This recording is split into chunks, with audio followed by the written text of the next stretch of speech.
Bonjour et bienvenue à cette nouvelle séance sur l'hydraulique et pneumatique avec l'ingénieur ancien. Aujourd'hui, nous allons continuer avec le chapitre 2 du séparateur où on a décidé de parler sur quelques unités de séparation de traitement. Aujourd'hui, nous sommes à quelques capacités de traitement. Et comme promis, capacité de traitement, c'est un point du chapitre 2 qui est tellement basé sur la production. Par conséquent, nous n'allons pas entrer en profondeur de la production parce que nous ne sommes pas en production. On est en train juste de parler de quelques unités qui sont rencontrées très souvent dans une industrie des traitements, dans des process, dans des usines de production et autres, pas seulement la production pétrolière, mais d'autres productions aussi. Voilà, nous allons parler de quelques capacités de traitement. Nous allons citer, nous allons parler d'abord du moussage, le moussage. Et ici, vous verrez qu'on a parlé de généralité, et heureux seront ceux qui vont avoir le support, ils auront tous les détails. Et ici, moi je vais seulement survoler. On dit que pour certaines huiles, bien sûr, là on parle d'huile, on a quand la pression baisse, le bulle de gaz se forme. Or, c'est quoi une mousse? Une mousse, c'est une couche d'eau où à l'intérieur on a du gaz. Vous voyez, une couche d'eau, une fine couche d'eau. Alors, qu'est-ce qui arrive? On dit bien que la viscosité et la tension superficielle de l'huile les en empêchant, et le liquide va mousser. Le liquide mousse. Vous voyez? Alors, quand le gaz n'arrive pas à se dégager, par exemple, vous voyez, alors qu'est-ce qui arrive?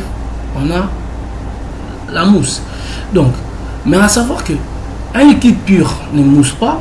La présence d'un agent tensioactif est nécessaire pour qu'il y ait la mousse. Ce sont des conditions. Les mousses sont instables. Une forte absorption d'un surfactif ou tensioactif par les parois des bulles s'oppose à cette condensation. Donc là, comme je disais, c'est plus la production. Alors je vais passer. Il y a les conséquences. Il y a on va passer. On va parler directement des traitements des mousses. On dit quoi ici? Plusieurs méthodes sont utilisées quelquefois conjointement. D'abord, il faut la tranquillisation pour permettre au gaz de se dégager. Parce que le gaz doit se dégager de cette couche d'huile ou de liquide qui est comme une force empêchant le gaz de se libérer. Donc, il faut d'abord tranquilliser ces liquides. Et puis, l'injection des produits chimiques pour déséquilibrer et casser la tension superficielle, enfin exposer les bulles. Vous voyez, comme je disais, l'huile ou le liquide qui forme une force, qui forme une couche enveloppant le gaz, exerce sur ceci une force qu'on appelle tension active. Alors, il faut maintenant injecter des produits chimiques, des inhibiteurs qui vont casser cette couche là. Ça c'est un peu la production. Alors on a aussi les dictions plates qui sont des tôles inclinées à 45 degrés, là on verra, qui en présentant une grande surface de contact à la mousse améliore l'efficacité du produit anti-mousse injecté en amont. On injecte d'abord le produit pour combattre la mousse et puis ça va rencontrer des dictions plates qui vont permettre l'écoulement de la composante liquide créée vers le bas du séparateur. Donc, sans anti-mousse, les dictions plates sont pas très efficaces. Ouais.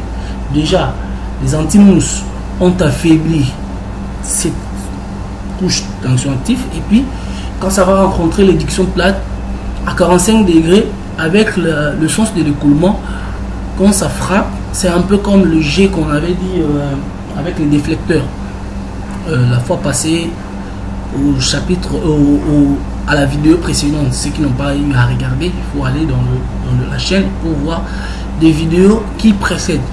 Très important. Alors, le lavage à bain chaud Ça, c'est une méthode qui est une méthode de réchauffage pour accroître le volume des bulles.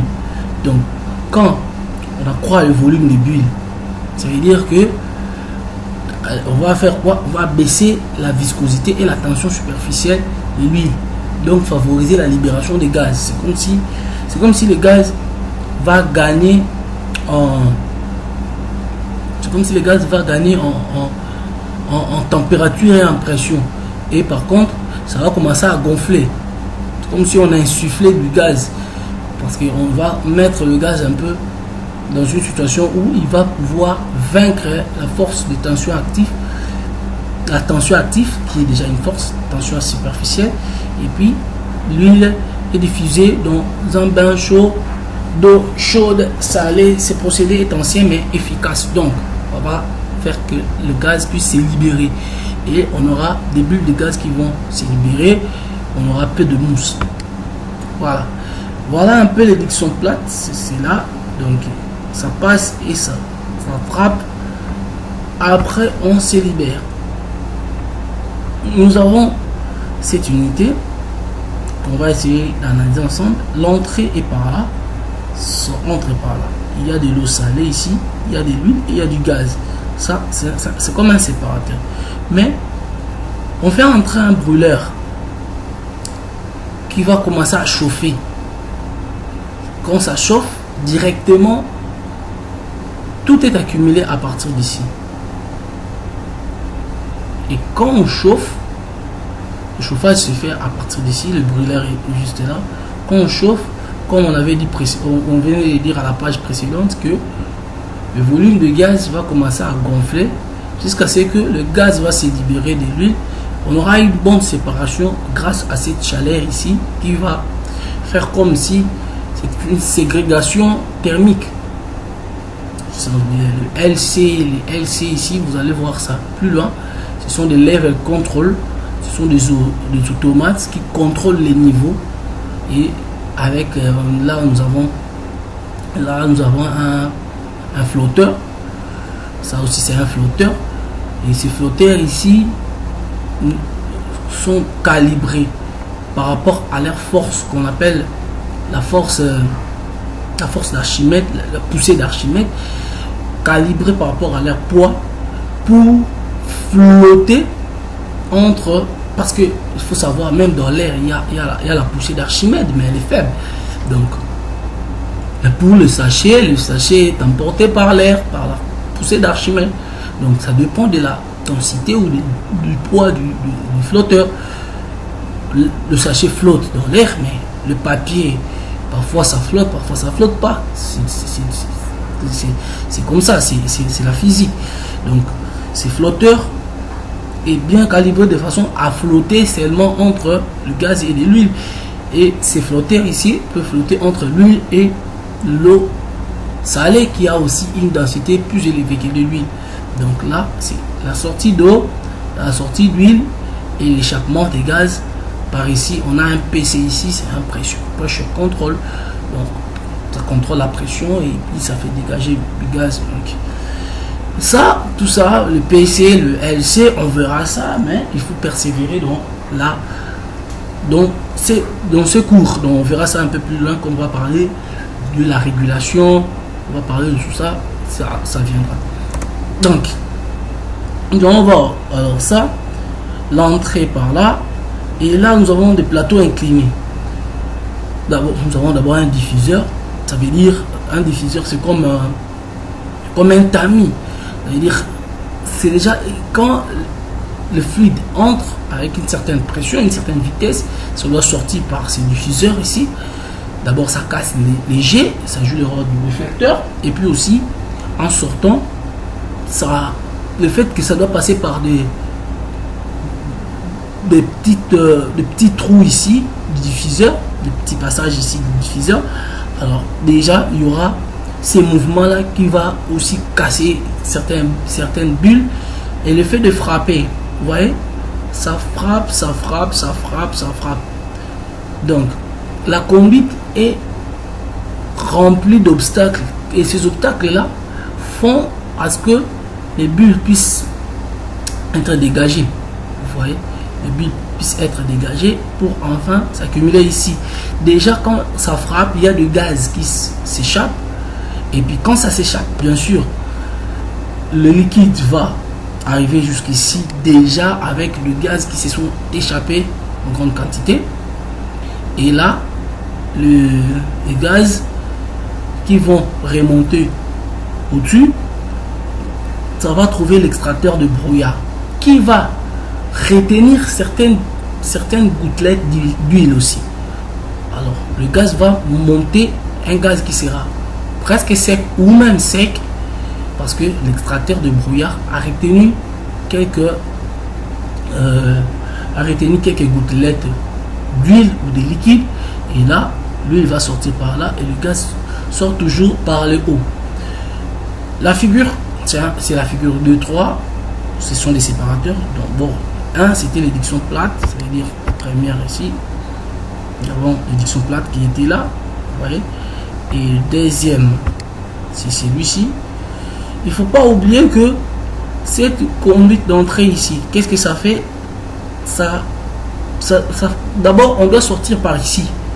Donc, on entre par le haut, mais jusque là, on n'est pas en contact avec ces couches ici.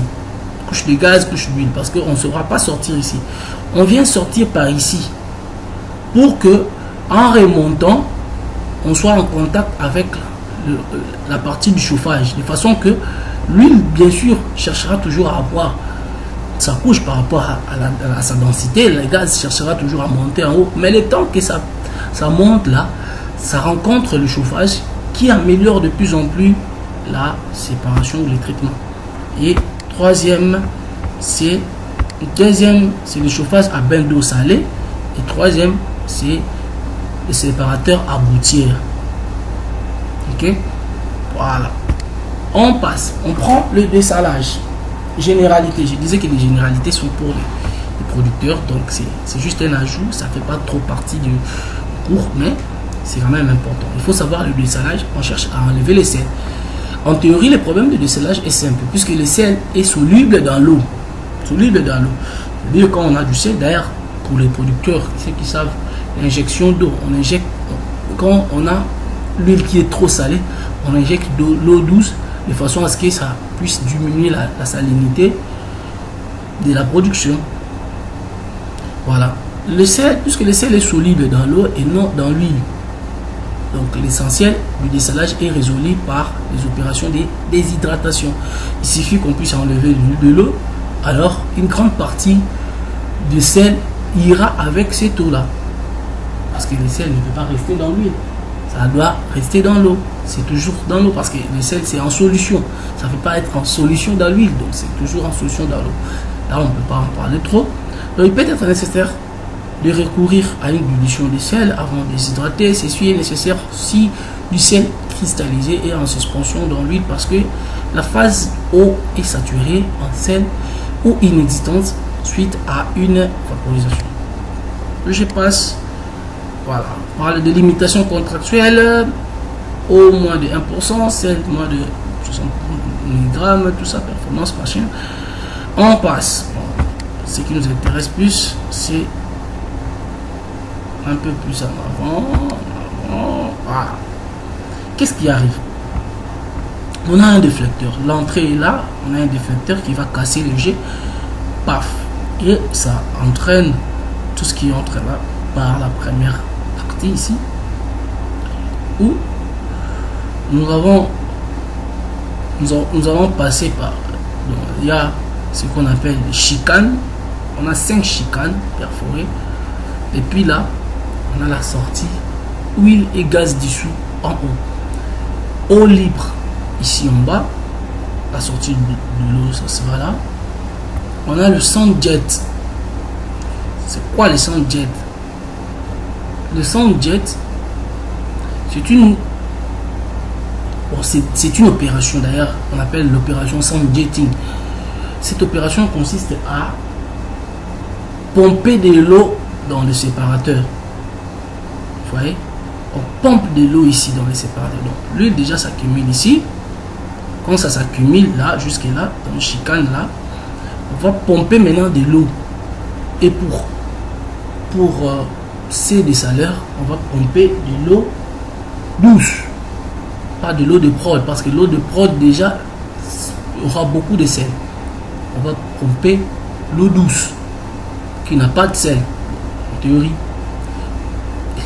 Parce que pourquoi je dis en théorie, parce que cette eau douce là est prise pour fort, alors il est possible qu'il y ait un peu de sel, mais c'est l'eau douce, c'est celle qu'on boit. Donc on injecte, on pompe de l'eau ici qui sera mélangée avec l'huile, la production qui est là. Alors quand c'est mélangé, l'huile aura tendance, de l'eau aura tendance à remonter l'huile en dessous, à retenir de l'huile, de l'eau, ou les interfaces proches, huile-eau, à les retenir ici, à former un mélange qui sera capable d'abord de diminuer la concentration d'eau, de sel, et puis d'essayer de laver un peu de l'huile pour que l'huile remonte par sa densité plus haut et sortir par là, sortir huile et gaz, et puis l'eau du sand jet va sortir par là. Mais bien sûr, le sand jetting est aussi une opération qui est utilisée pour nettoyer aussi du sable aussi. C'est aussi ça. C'est pourquoi vous voyez on dit sand jet. Okay. Mais on pompe de l'eau à l'intérieur ici. Voilà. L'eau libre est là.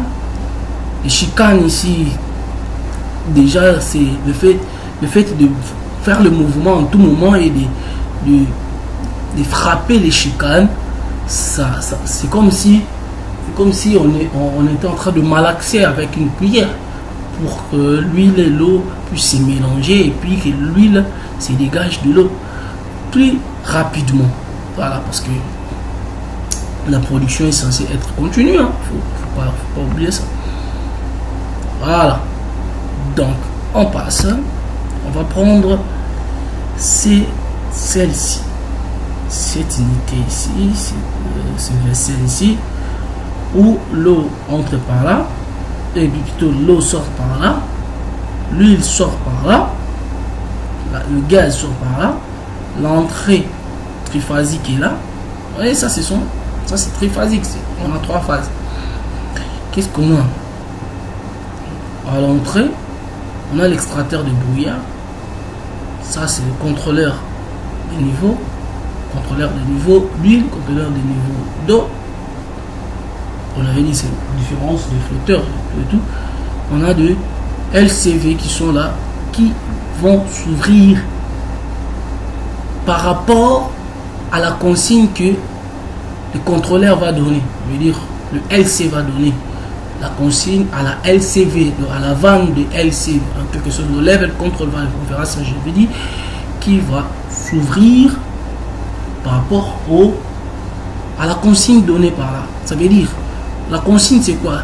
C'est la consigne, on connaît la consigne parce qu'on parle français là. La consigne peut être quoi? Voilà ma question. La consigne peut être le niveau. On dit que quand tu atteins 20%, tu fermes la vanne. Parce qu'on n'a pas besoin d'entraîner de l'eau à tout moment et puis on n'aura pas un temps de rétention suffisant pour que l'eau puisse se décompter. Donc on doit laisser le temps pour que l'eau se décompte, pour que l'huile se décompte, pour que l'huile aussi aille prendre sa couche d'huile par rapport à sa densité bien sûr, et pour que les gaz aussi s'échappent d'huile. Donc c'est ça le temps de rétention en quelques mots. Alors si la vanne est toujours ouverte, donc c'est compliqué. Donc la vanne se ferme, le séparateur est alimenté, ça atteint un certain niveau, on sait que l'eau atteint ce niveau, ou bien l'huile atteint ce niveau avec le capteur d'huile et le capteur d'eau. On a calculé par exemple le niveau d'huile et de temps. Si ça atteint le niveau maximal, la vanne s'ouvre, ça sort jusqu'à ce que ça va atteindre le niveau minimal parce que la sortie est toujours plus rapide que l'entrée. ça atteint le niveau minimal, allez hop, la vanne se ferme. La vanne se ferme.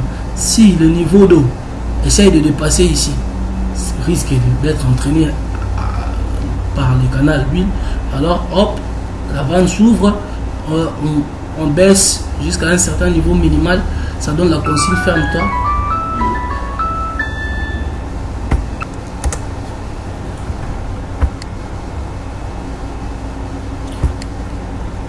Et voilà le séparateur. Séparateur 1, 2 et 3. Donc là, nous avons l'effecteur, comme je venais d'expliquer. Ça s'appelle notre premier séparateur qu'on appelle le free water. Le free water a la capacité d'introduire de l'eau. C'est pourquoi on a mis eau libre. Water et avec des chicanes perforées pour faire passer. Et nous avons notre séparateur vertical qui voici, jouant sur le temps de rétention de l'eau pour évacuer le maximum d'eau salée. Et nous avons le troisième qui est horizontal. J'avais dit l'autre fois la différence entre un séparateur vertical et horizontal, surtout pour le gaz. Donc ça c'est un bon séparateur pour les gaz parce que le gaz a une grande surface. Vous pouvez voir la vidéo précédente pour plus d'informations, je ne vais pas revenir là-dessus. Donc là aussi on a un temps de rétention important pour pouvoir décompter de l'eau.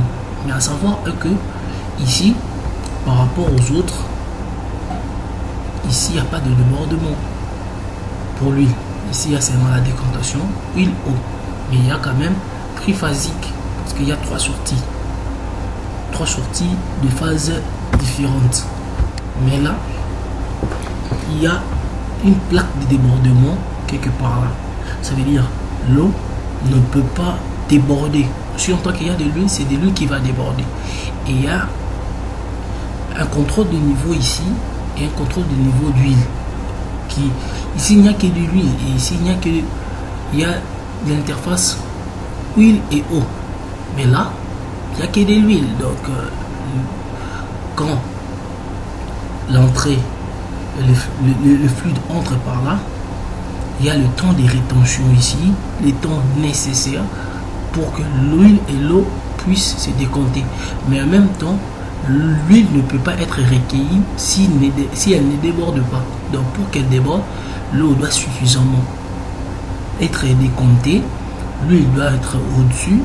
Si on commençait à déborder de l'huile, de l'eau, c'est parce que l'eau ne sort pas. Donc aussi longtemps qu'on a bien régulé on a bien régulé ici avec la LCV, on a du mal à pouvoir déborder l'eau parce que la régulation d'ici, vous voyez, ça dépend de ces contrôles. Et ces contrôles, c'est par rapport à l'eau. On ne contrôle pas l'huile ici, on contrôle de l'eau. Et aussi, en tant que l'eau va remonter jusqu'à la consigne, la vanne va s'ouvrir et l'eau va sortir par là. Et l'huile va déborder par là. Et l'affaire sera bien contrôlée pour que l'eau ne déborde pas, rien que de l'huile. Voilà. Et on sait aussi comment ouvrir ici pour ne pas vider ce compartiment bu, fermé à temps grâce au contrôle qui se passe ici.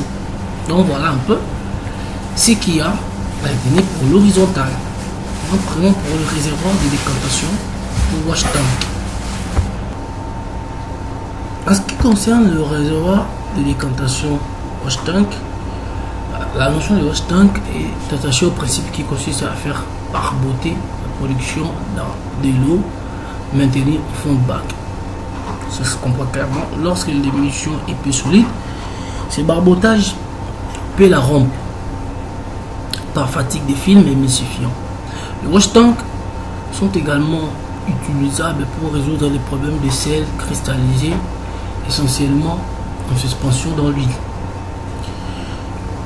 Parce qu'il peut y arriver que le sel cristallisé, solide, se retrouve dans l'huile. Il n'y a pas moyen qu'il soit dissoute, et quand même, c'est en suspension. Voilà, les accessoires de wax tank. L'efficacité du procédé est évidemment liée à l'intimité du contact eau-émission. Il faut donc équiper l'entrée de la production à l'aide des dispositifs permettant de répartir les débits en de nombreux filets cheminants dans l'eau. Ça, c'est très important. On verra ça dans la figure qui suit. La surface de l'huile est maintenue constante par débordement dans la conduite alimentant les réservoirs de stockage ou storage tanks. La hauteur d'eau en rétention est souvent contrôlée par un dispositif extérieur constitué par une cheminée de débordement placée dans un tube enveloppe. Lorsque l'huile n'est pas complètement dégazée, le wash tank peut être équipé d'un séparateur atmosphérique intégré dénommé boot ou gun barrel. Le gaz libéré est tuyauté vers une torche basse pression et plusieurs possibilités existent quant à l'équilibre des pressions dans le système. Les vannes de contrôle des niveaux intégrés sont parfois utilisés pour éviter la migration du gaz. Il faut enfin mentionner les swing. Ce sont des tubes de sortie montés sur joints articulés en pied de bac. Ils sont destinés à permettre à un bac de travailler en wash tank dans sa partie inférieure et en stock tank au-dessus. La position du swing pipe sépare ces deux parties. Ils sont suspendus par une chaîne. Parfois, le swing pipe est suspendu à un flotteur et constitue alors une aspiration flottante. C'est donc toujours l'huile de surface qui est aspirée et donc la mieux déshydratée. Voilà. Donc voilà le swing pipe. Ça c'est la sortie d'eau, sortie d'huile, sortie de gaz. Bruit à traiter, ça rentre par là. Ça vient juste ici. Ça vient juste ici. Et puis on voit comme des barres quelque part là pour casser, comme on avait dit quelque part là, que la surface de l'huile est maintenue constante par le débordement dans la conduite alimentant les réservoirs de stockage.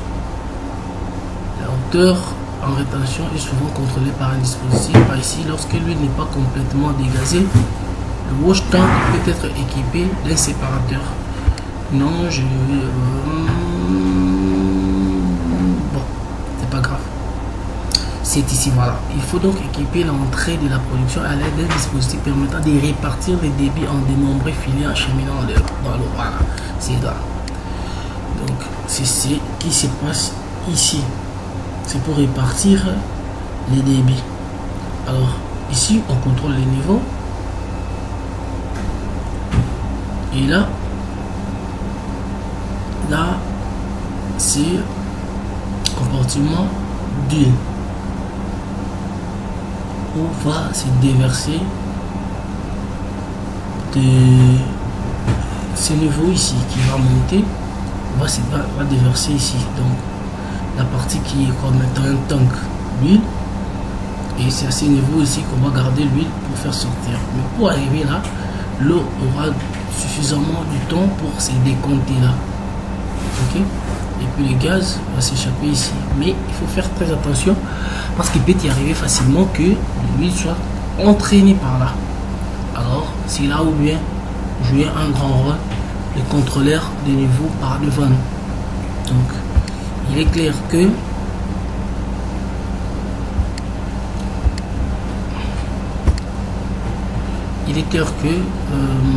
c'est pas ici, voilà, ici la surface de l'huile est maintenue constante par débordement. Donc on va déborder pour arriver dans le réservoir de stockage. Ça veut dire ce petit réservoir ici, c'est ici qui sera débordé de l'huile, sera débordé ici, alors que tout arrive par là.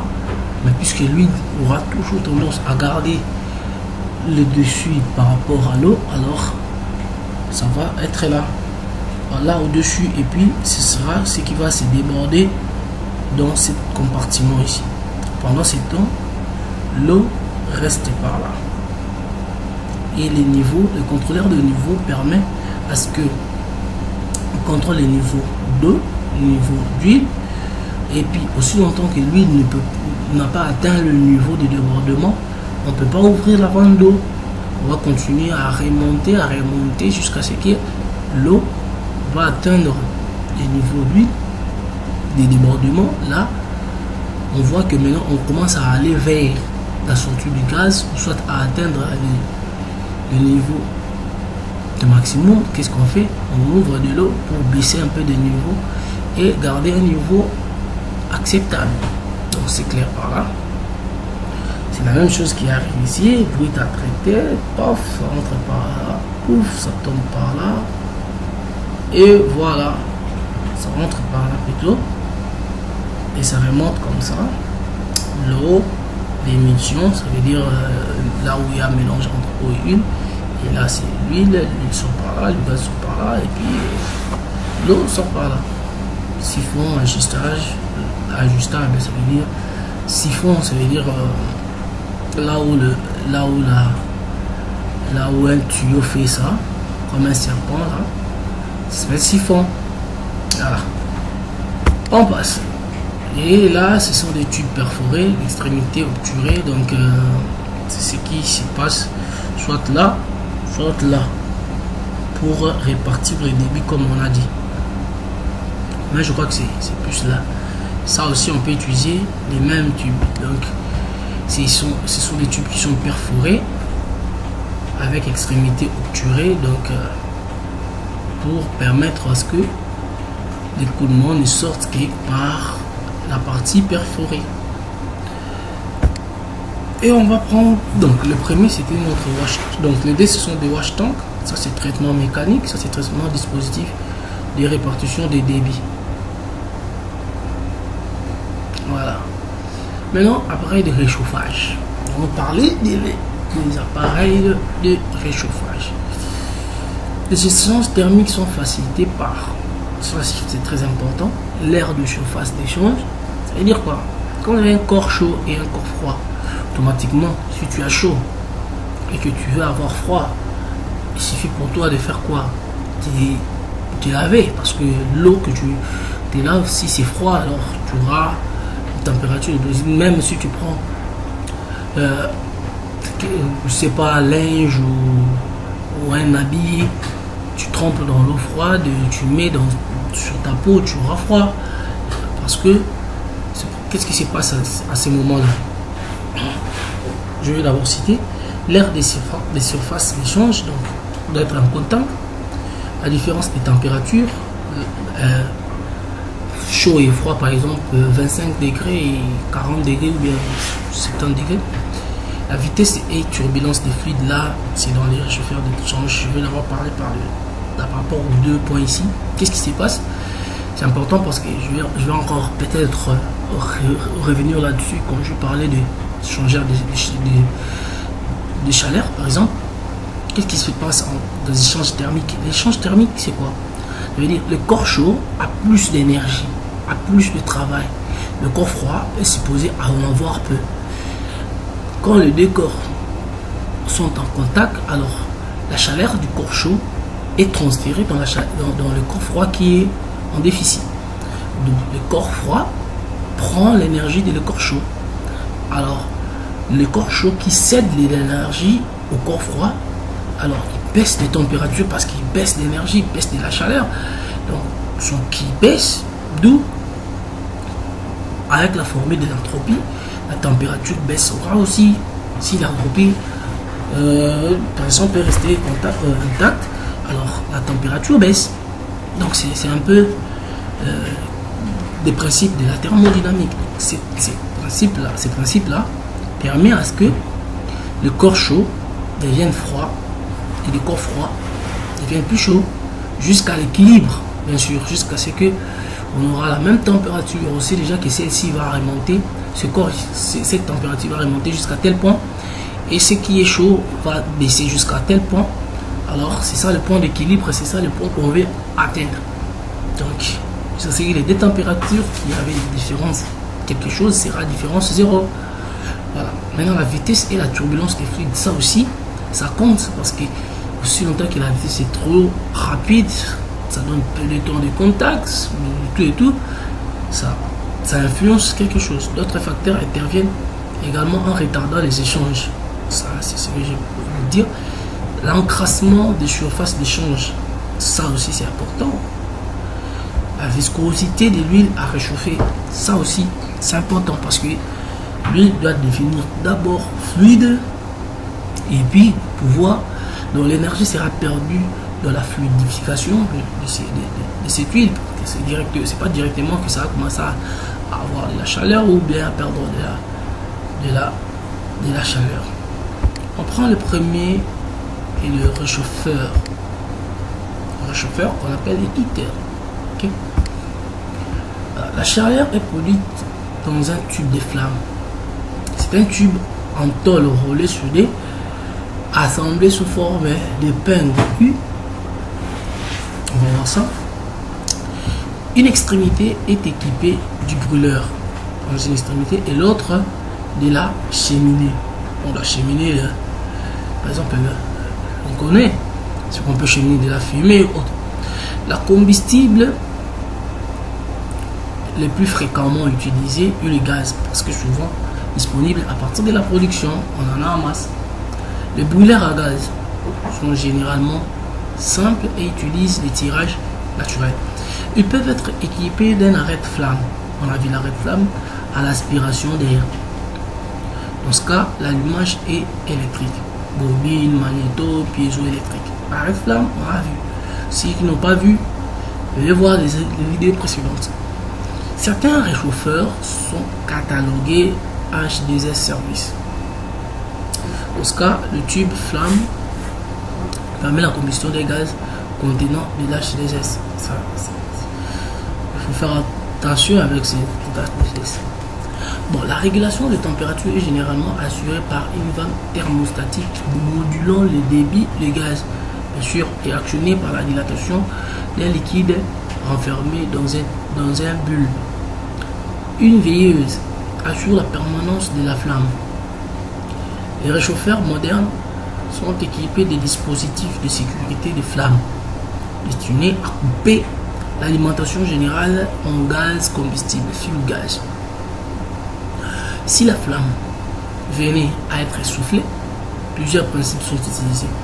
Celui d'observation optique, sonde bimétallique alimentant un solénoïde, sonde à dilatation différentielle. Tout ça, c'est pour maintenir la flamme soufflée et tout ça. Voilà, les brûleurs à fuel, c'est-à-dire à combustible, sont beaucoup moins appréciés. Par exemple, le gasoil, par leur coût d'exploitation. Il faut acheter ça, alors que le gaz, par exemple, dans une entreprise de production, c'est permanence. Que par leur complexité et la nécessité d'une alimentation électrique. Le réchauffeur constitue un risque potentiel sur une installation, c'est leur inconvénient majeur. Donc, en tant que propriétaire du projet, alors là, qu'est-ce que vous allez préférer? Le brûleur à fuel ou à gaz? Ça dépend de ce qui est permanent dans votre site. Voilà, réchauffeur direct. On parle de réchauffeur direct. Ce sont des appareils dont les tubes de flamme est immergé dans les produits. Ce sont les plus simples et les moins chers. Le tube de flamme est soumis directement à l'action corrosive. Donc ici, je répète, ce sont les appareils dont les tubes de flamme est immergé dans le produit. Ce sont les plus simples et les moins chers. Les tubes de flamme est soumis directement à l'action corrosive du produit hydraté et souvent salé. D'autre part, la température dépôt du tube est élevée, ce qui favorise une dilatation de l'huile au droit de point chaud. Il en résulte une concentration en produits lourds et plusieurs phénomènes se combinant. Un cercle vicieux s'amorce qui se traduit par la formation des coques. Les échanges bouillants, la température du tube augmente, le rougi devient malléable et se déforme sous l'action de la pression. Bien entendu, toute fuite du tube de flamme par corrosion ou par rupture sous contrainte constitue un accident grave. Les réchauffeurs indirects. Les dangers décrits ci-dessus ont rendu populaires les réchauffeurs indirects. Ce sont des bains-maries qui utilisent un fluide intermédiaire, comme le bain-marais de laboratoire. C'est lui qui baigne le tube des flammes, qui donc le protège et qui de plus enlève tout caractère de gravité à une fuite éventuelle. Les produits à réchauffer circulent dans un serpentin immergé dans le fluide intermédiaire. L'eau est généralement utilisée comme fluide intermédiaire. La température pratique maximale du bain est alors 90 degrés. La température du produit est pratiquement limitée à 70 degrés. Lorsque des températures de traitement plus élevées sont nécessaires, on peut utiliser les réchauffeurs à vapeur basse pression. Par exemple, 115 degrés Celsius et la vapeur à 1 bar. Aussi également les réchauffeurs à bain de sel ou à sel fondu.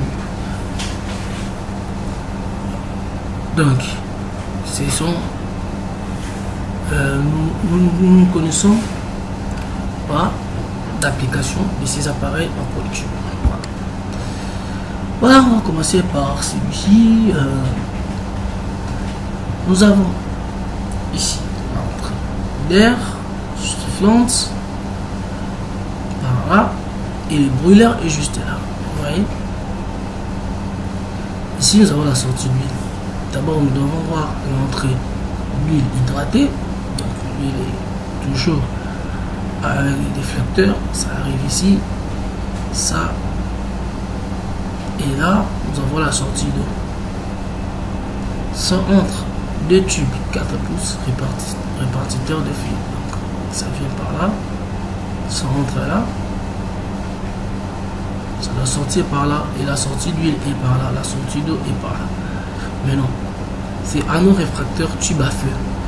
Le brûleur est là, juste là. Toute cette partie sera très chaud, très chaud. Il y aura de la chaleur ici, et puis de l'huile et de l'eau qui sont mélangées ici, l'huile hydratée, faire en sorte que l'eau, ça monte ici, ça rencontre de la chaleur du feu et ça remonte par là, ça descend par là. Et là, l'huile peut sortir par là. Ça c'est la cheminée où peut sortir la fumée. Là, ce sont les évents pour remplissage ou vidange. Et voilà. Ça, c'est notre première image. Voilà. Et ça, c'est direct. On chauffe directement et on est en contact avec. Et ça, c'est indirect. Ça aussi, c'est indirect. Qu'est-ce qui se passe? L'entrée de l'émulsion est là. Ça passe par là et ça sort par là. Et non. Ça, c'est des tubes à feu. Et la chaleur qui parcourt partout là.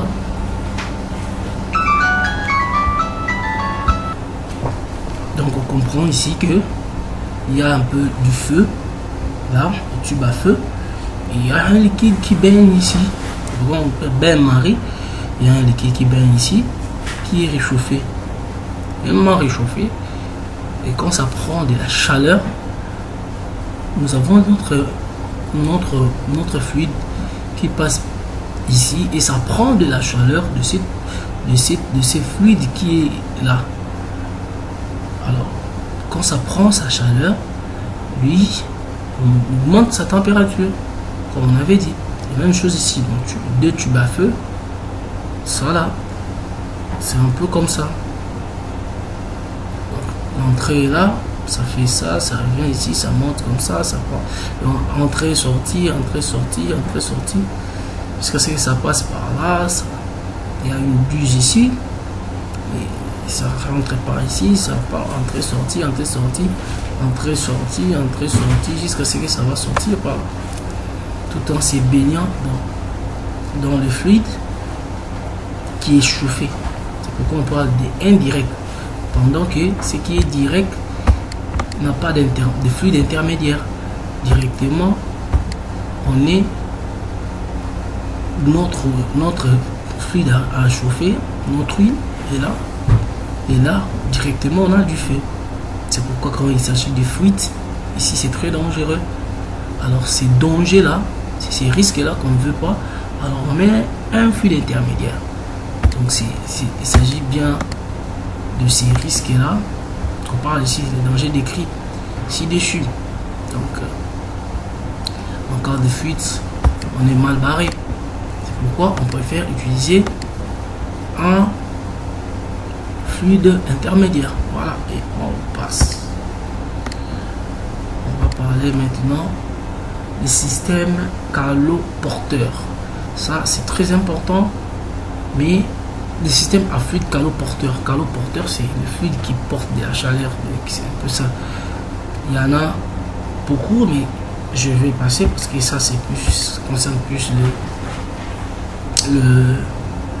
la production. Donc, ils sont souvent caractérisés par l'air d'outil ou puissance thermique échangée, qu'on appelle l'outil. Comme pour les réchauffeurs et générateurs, cette valeur est relativement simple à calculer. Ici, vous voyez, la chaleur entre le fluide chaud, c'est ce qui va passer par là. Le fluide froid, ça entre par là, ça fait ça, ça fait ça, et ça ressort ici chaud. Ça, c'est notre fluide, notre huile en vert et en rouge, c'est le système de fluide caloporteur. Pour ceux qui auront le support PDF vont facilement lire et comprendre clairement. Donc on a les heater-traiteurs. Heater comme étant chauffeur, traiteur comme étant traiteur, traitement. Ce sont des appareils rassemblant sous une forme compactée plusieurs moyens d'action envisagés au chapitre 1 pour déshydrater les brutes. Ségrégation gravitation, le réchauffage en même temps et la coalescence mécanique pour casser des tensions par exemple. Voilà, ils sont utilisés depuis plusieurs décennies et ont été extrêmement populaires sous leur présentation verticale. C'est en effet la disposition naturelle qui résulte de la juxtaposition de moyens d'action ci-dessous. Voilà. Ok, donc ça s'appelle un heater-traiteur. La première des choses qu'on doit voir, ça c'est la sortie du gaz, sortie d'huile. Ça c'est entrée-émulsion, ça c'est l'entrée des tout. On entre par là, on arrive ici, on descend là. Ici déjà, séparateur gaz-huile. Le fait de descendre ici, le gaz lui ne va pas céder à la pression hydrostatique ou soit à la gravitation. Le gaz va monter là. Ok, ça va déjà ressortir par ici. Donc, pendant que nous on continue notre schéma, on descend par là, on a le plateau diffuseur. Quand on sort par là, c'est là on passe derrière, on sort par là, le plateau diffuseur, hop, on remonte et on entre par là dans le plateau diffuseur, on sort par ici et on remonte là. Nous avons en même temps de l'autre côté, ça c'est un thermostat, ça veut dire que c'est aussi une vanne. Ici maintenant c'est alimenté par du gaz, ça c'est son bypass. Mais ce van ne fonctionne pas en fonction du débit, non. Ça fonctionne en fonction de la température. C'est pourquoi on appelle thermostat. Donc c'est un régulateur de température. Ok. Donc de l'autre côté, on peut envoyer du gaz pour alimenter le feu, comme on venait de dire. Et le tube de feu passe à l'intérieur de notre heater treater. Et là, mais il faut savoir que le thermostat qui est là, je parlais du fait que ça régule cette vanne ici. Cette vanne va réguler par rapport à la consigne qu'on donnera au thermostat. Si on donne une consigne par rapport à une certaine température, non, ouvre plus de gaz pour avoir plus de feu, ou faire une sorte d'use jusqu'à un certain débit plus petit pour avoir moins de feu. C'est par rapport à la température qu'on a au niveau d'huile, parce que ici on connaît pas encore la température. Bon, on a besoin de la température ici, mais d'une certaine température ici, on sait l'interpréter à partir de la température qu'on a là-bas, parce que à la base toujours la température est plus élevée par rapport à ce qui est comme température haute ici. Voilà. Donc le bain à feu est là, c'est cette partie ici qu'on chauffe, et cette section ici c'est la section de coalescente où l'huile et l'eau va se séparer calmement, et ça c'est le compartiment d'huile. L'huile va aller là-bas et le gaz va aller de l'autre côté. Donc on parvient déjà à faire quelque chose ici, et ici on a la possibilité d'extraire de l'eau pour que ça sorte par là. Voilà un peu l'heater treater que nous avons présenté ici, et la cheminée, la fumée peut sortir par là, mais comme brûle de gaz sec, il n'y a pas vraiment de fumée qui se ressort, à moins qu'il y ait un peu de condensat. Voilà un autre, ça c'était l'autre, c'était heater treater vertical. Maintenant horizontal, toujours sortie de gaz, sortie d'huile, et puis sortie eau libre, sortie eau des émissions.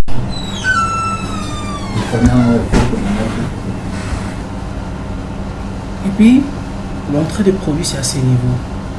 Ça rentre, le tube à flamme va chauffer à ces niveaux ici.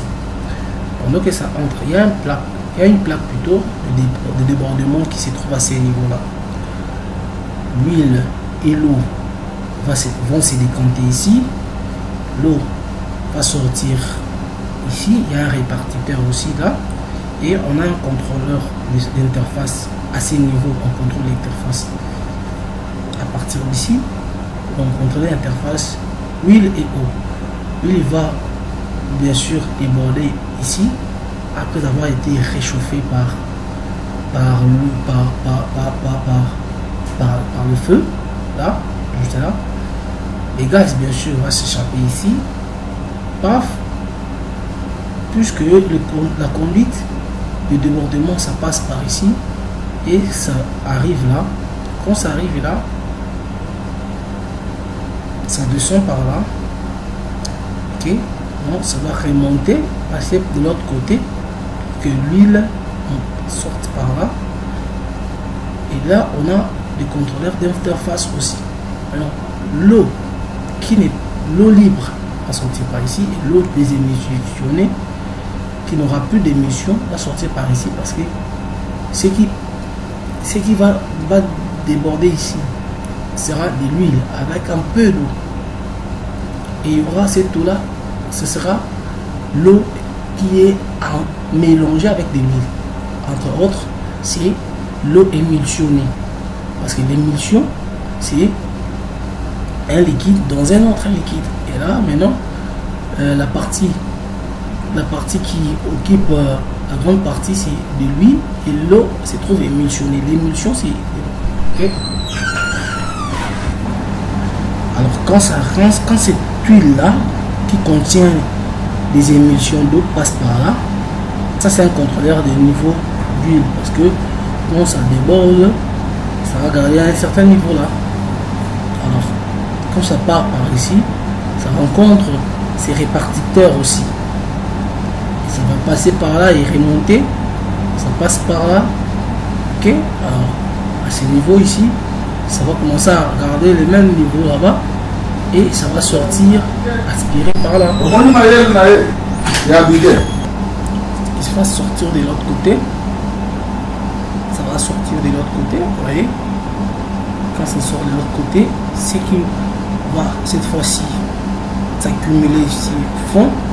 Ce sera maintenant de l'eau qui a été désémulsionnée. Donc ça ne sera pas en grande quantité parce que ça se trouvait émulsionné dans l'huile.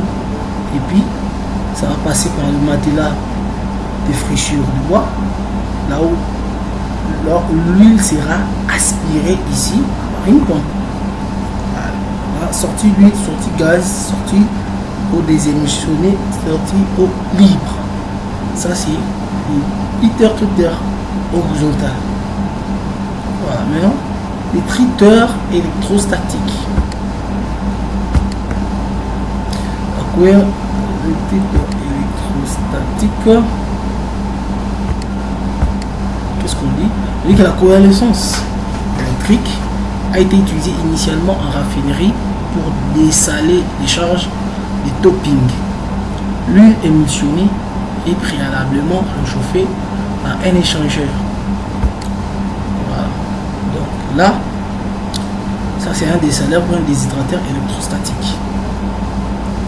Nous avons ici l'entrée du produit qui va passer par les répartiteurs.